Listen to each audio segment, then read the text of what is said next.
Olá, começa agora o JR Entrevista. Hoje com a gente o senador Oriovisto Guimarães, do Podemos do Paraná. O senador faz parte da Comissão Mista de Planos, Orçamentos Públicos e Fiscalização.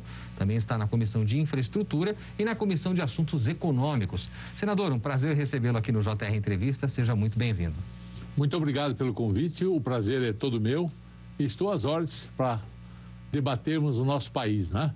Perfeito. Senador, são dias de grandes discussões importantes, não é, para o nosso país no Senado. Entre elas, houve recentemente a aprovação do texto que traz mais transparência, não é? As emendas do relator que estiveram aí no olho do furacão nos últimos tempos, por conta até de uma decisão do Supremo Tribunal Federal que paralisou os pagamentos e pediu justamente isso, mais transparência. Que avaliação o senhor faz desse texto final e desse resultado que se alcançou? Olha, a minha avaliação não é boa. Eu me posicionei contra esse texto. Nós perdemos no plenário do Senado por apenas 2 votos, por 34 a 32. Nós tivemos 32, o governo teve 34. E por que não é boa? Porque não traz transparência. Por exemplo, o nome dos deputados e dos senadores que vão indicar as verbas continua não sendo registrado em nenhum lugar. Isso é a coisa mais simples que tem sobre transparência. Quem é que está pedindo o quê para quê, não é? Exato. Então, isso não está no texto. O que foi aprovado antes, de certa forma, institucionaliza, torna oficial aquilo que já era feito e que merecia tantas críticas e que foi motivo de suspensão pelo Supremo. Ontem, acabou se dando uma certa base legal ao que já acontece. Mas veja, algo absurdo, fixou-se um limite, 15 bilhões de reais. Isso é um cargo, o relator do orçamento é quase que mais importante do que ser presidente da República. É verdade. O presidente da República... um poder muito forte ali de barganha até, né? Muito forte. E isso confirma uma tristeza que eu sinto enquanto senador, que é o fato de que a maioria dos nossos parlamentares entendem a política como sendo a arte de levar algum dinheiro para a sua cidade ou para o seu estado. E a política decididamente não é isso.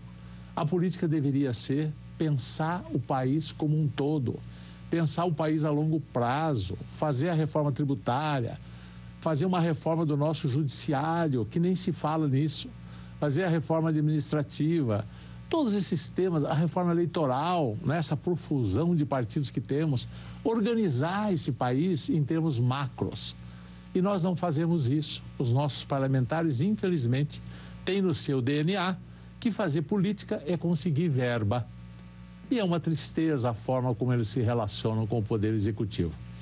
Entre outros assuntos que estão também em discussão, o relatório da PEC dos precatórios, que foi lido ontem na Comissão de Constituição e Justiça pelo líder do governo, o senador Fernando Bezerra, sugere, portanto, senador, para a gente tentar explicar melhor até para o nosso telespectador, a aprovação de uma proposta com algumas emendas, algumas feitas até pelo grupo de senadores do qual o senhor faz parte. Quais são essas mudanças? Então, veja, vamos tentar resumir para os nossos telespectadores. O que é essa PEC dos precatórios, né? Também chamada de PEC do calote? O governo foi, de certa maneira, surpreendido por uma decisão de outro poder, que é o poder judiciário, que manda o governo pagar dívidas que são vencidas no valor de aproximadamente 80 bilhões de reais. Historicamente, esse número era de 50, 60, todos os anos. Esse ano subiu, foi para 80 e poucos bilhões. Paulo Guedes, então, disse que caiu um meteoro sobre o Ministério da Economia. E o governo tinha que encontrar uma solução para isso. Ao mesmo tempo, outro problema bate às nossas portas, que é a pandemia de fome que nós estamos tendo.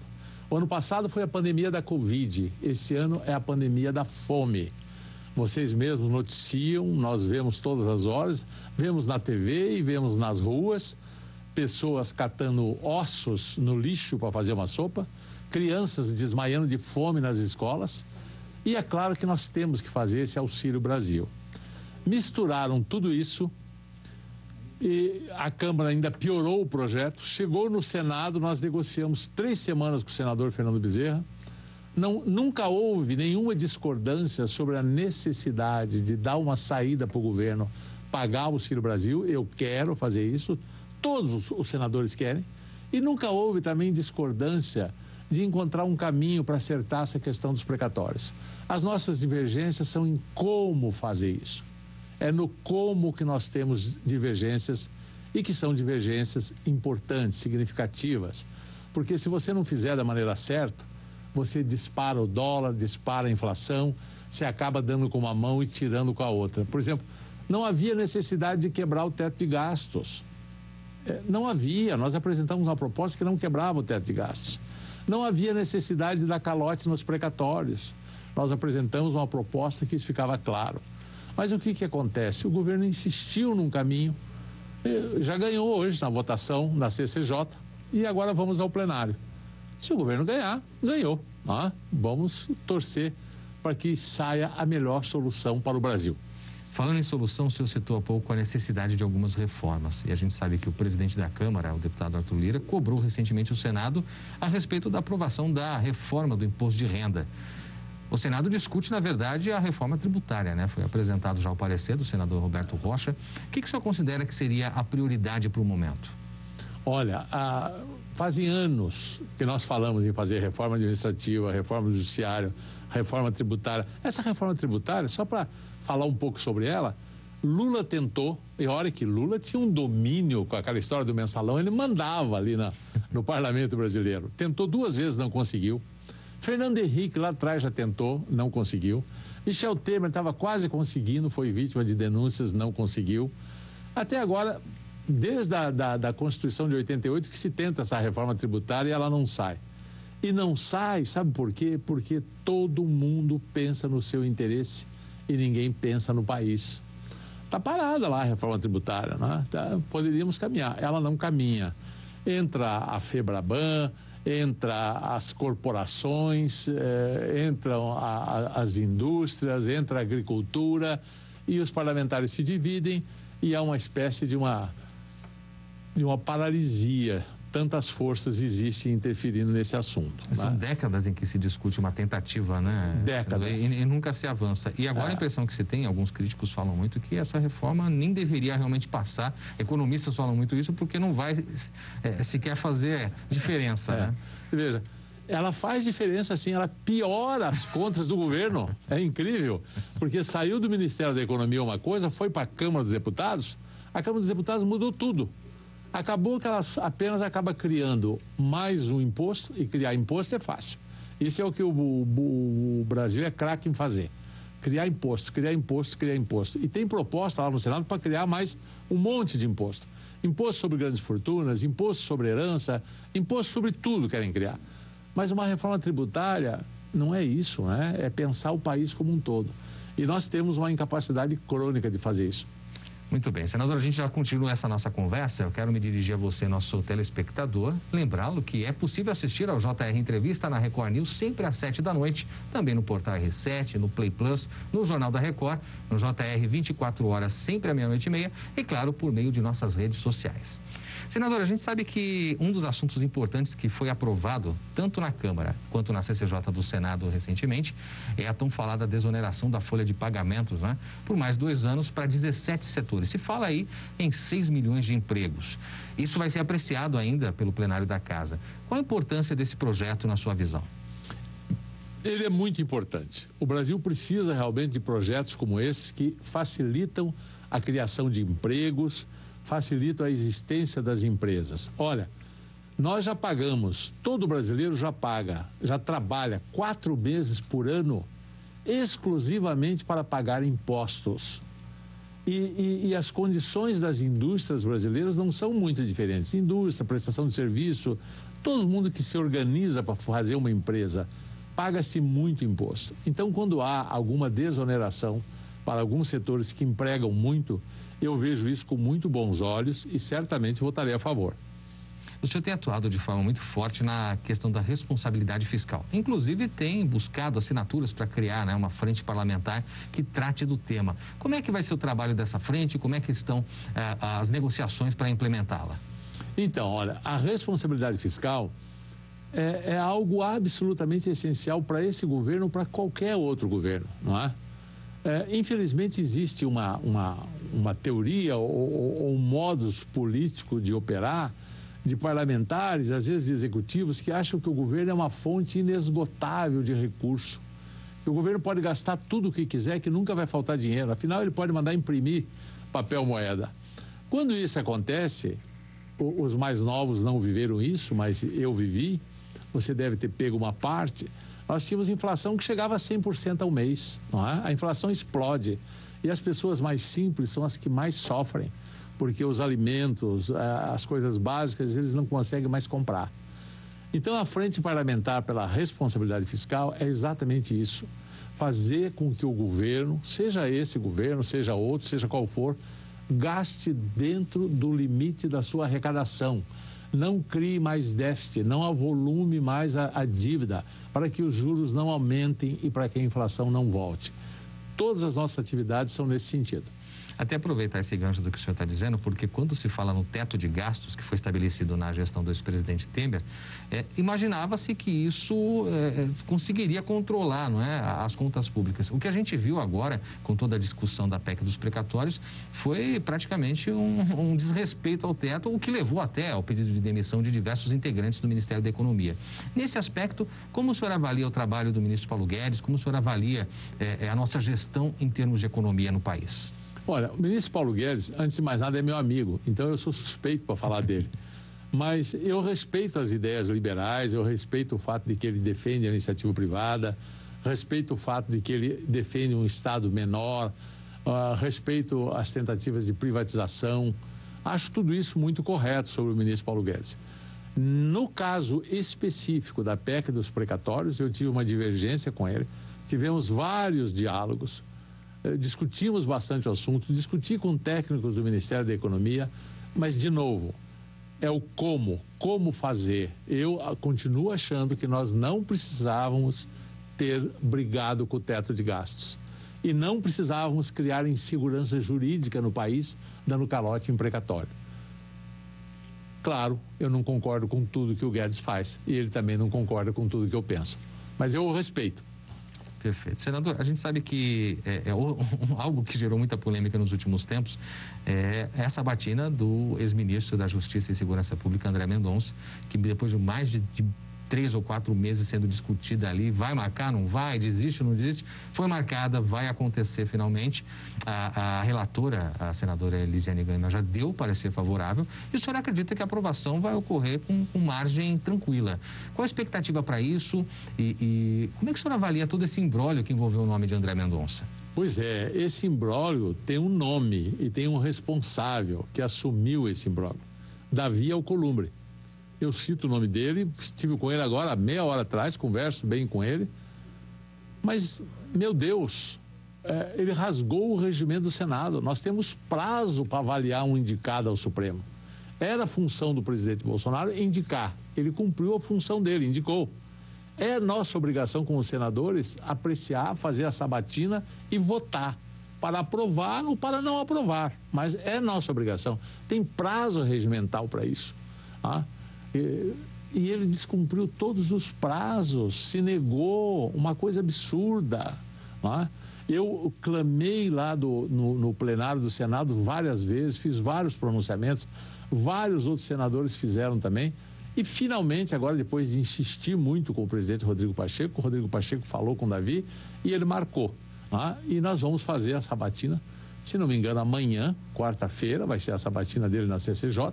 E espero que na quinta a gente possa aprovar o nome de André Mendonça no plenário do Senado Federal. Eu particularmente gosto muito dele, acho um excelente candidato, uma belíssima formação e ele já tem um voto, pelo menos, que é o meu. Tá certo. Senador, a gente continua já essa nossa conversa. O JR Entrevista vai agora a um rápido intervalo e na volta vamos falar aqui sobre o reflexo da filiação do ex-ministro Sérgio Moro ao Podemos. Não saia daí, eu volto já já. Estamos de volta com o JR Entrevista. Aqui com a gente hoje o senador Eurovisto Guimarães, do Podemos do Paraná. Senador, vocês ganharam um quadro bastante importante, né, recentemente, com a filiação do ex-juiz e ex-ministro Sérgio Moro. Ele não foi ainda oficializado como o candidato do partido, é um pré-candidato, mas já está em franca campanha e distribuindo algumas informações bem fortes, como a do livro que ele pretende lançar nos próximos dias, né? Dizendo que o presidente Bolsonaro teria pedido nomes estranhos ali para que ele indicasse a direção da Polícia Federal. Como é que o senhor avalia essa possível candidatura, e é o que deve muito provavelmente acontecer, de Sérgio Moro? Olha, é muito cedo para nós avaliarmos o que vai acontecer ainda nas eleições do próximo ano, nas eleições de 2022. Muita água vai passar por debaixo da ponte. Hoje, basicamente, nós temos como candidatos certos o atual presidente, né? O ex-presidente Lula. Acho que Sérgio Moro já se colocou como pré-candidato, como você disse. Dória foi escolhido como candidato à presidência pelo PSDB. Ciro Gomes é candidato pelo PDT. Eu acho que pelo menos esses 5 nomes já são dados como certos que vão concorrer. O que eu penso sobre essas eleições como um todo? Eu fui um dos que insisti muito para que Sérgio Moro viesse para a política. Aliás, eu acho que o Sérgio Moro foi para a política o dia que ele aceitou o convite do presidente Bolsonaro e desistiu de uma carreira na magistratura, onde ele já era juiz há 20 anos, com estabilidade, com aposentadoria garantida, e que ele disse, não, vou abrir mão de tudo isso e vou ser ministro da Justiça, porque lá no Ministério da Justiça eu vou poder fazer mais pelo Brasil do que aqui como juiz. Foi ali que ele entrou na política, não foi agora. O tempo passou, houveram divergências entre ele e o presidente. Essas divergências, sem entrar no mérito quem é que estava certo, quem é que estava errado, mas o fato é que houveram divergências. Ele não concordava com o caminho que o presidente queria dar para a condução do ministério. Fora prometido a ele carta branca. Ele sentiu que não tinha essa carta branca, notadamente nas questões da Polícia Federal. E ele saiu do governo. Saiu do governo e, como é do feitio dele, dizendo por que estava saindo. Aí, é claro, a partir daí, houve uma politização disso sem fim, né? De um lado, gente dizendo que ele era um traidor, de outro lado, o Intercept, essa história toda que nós já conhecemos. Ele foi trabalhar, porque ele não é um homem rico, ele depende de salário para viver, foi trabalhar como consultor de uma empresa, estava agora muito bem colocado nos Estados Unidos, com a família dele lá, ganhando um belíssimo salário, e eu, a Renata Abreu, o presidente do Podemos, o Álvaro Dias e outros brasileiros, gente de todo o Brasil, insistindo com o Sérgio, volte, o Brasil é o seu país. Venha para cá, coloque as suas ideias e tudo bem, se o povo disser não, disse não, mas eu acho que você tem uma obrigação com o teu país, você não vai ser feliz fugindo dessa luta. E finalmente ele aceitou, veio, vai enfrentar, vai ter que convencer os brasileiros. Ele é um homem que tem muitos seguidores, tem muitos apaixonados por ele, por tudo que ele fez na Lava Jato. Podem fazer todas as críticas do mundo da Lava Jato, mas os bilhões que ele recuperou, as confissões que ele obteve, o fato dele ter colocado gente poderosa na cadeia, isso mudou o Brasil. Tanto que mudou que o próprio presidente Bolsonaro, que hoje é adversário dele, na época o convidou para o governo. Convidou porque admirava, não convidou porque achava ele ruim. Não é? Até tem um ponto interessante, senador, quando o senhor cita o presidente, porque na recente filiação do presidente Bolsonaro ao PL, ele também disparou algumas críticas bastante vorazes contra o Sérgio Moro.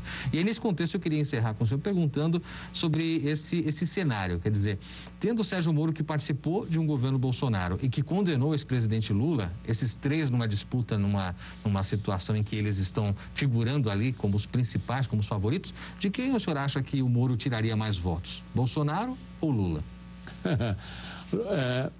Quem for para a terceira via, eu te falei que são vários candidatos hoje. Entre esses candidatos, entre Dória, Moro, enfim, há uma conversa de quem for o melhor colocado lá na frente, pensando no Brasil e dando a chance que o Brasil tenha uma terceira via, os outros desistiriam para apoiar o que tivesse melhor colocado. Acho que Moro tira voto dos dois. O Moro tira voto de Bolsonaro, tem muita gente decepcionada com Bolsonaro, por exemplo, o general Santos Cruz, que eu considero a expressão máxima dos militares brasileiros, que se filiou ao Podemos por causa do Sérgio Moro, né? E acho que ele tira muito voto de gente que diz assim, não gosto do Bolsonaro e se for só o Lula e o Bolsonaro eu vou votar no Lula. Esses não votariam mais no Lula e votariam em Sérgio Moro. Então ele tira voto dos dois, mas ainda temos muito tempo pela frente. Tá certo. Senador, foi um prazer recebê-lo aqui no JR Entrevista. Muito sucesso em seus projetos e disponha sempre aqui do nosso espaço.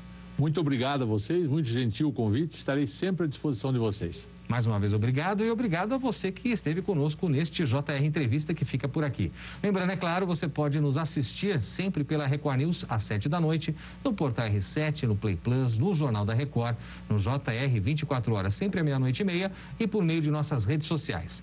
Até mais, a gente se vê no próximo JR Entrevista.